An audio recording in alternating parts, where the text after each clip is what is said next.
Welcome to the Slop Farm. Enjoy the video. In this video, I will explain how to make a sliding bracelet knot.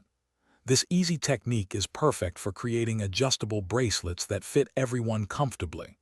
Whether you are making gifts or personal accessories, mastering this knot will elevate your crafting skills.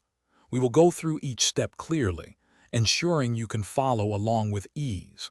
Let's get started on this fun and practical project right away. Before we begin, let's gather our essential materials.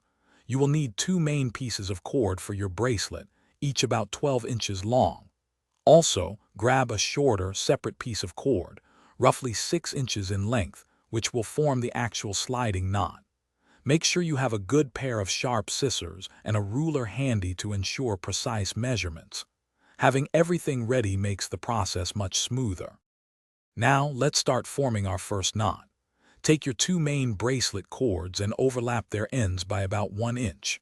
Next, position your shorter knot cord underneath these overlapped pieces, creating a small loop on one side. Carefully wrap the working end of the knot cord around both main cords and through that initial loop 3 or 4 times. Once wrapped, pull both ends of the knot cord firmly to tighten it securely.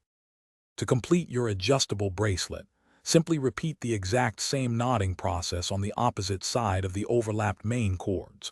Once both knots are tied, test them to ensure they slide smoothly, allowing you to adjust the bracelet's size. Finally, use your scissors to carefully trim any excess cord ends very close to the knots, creating a clean and professional finish. Congratulations! Your easy sliding bracelet knot is now perfectly complete. Thanks for watching. Consider subscribing if we helped you today.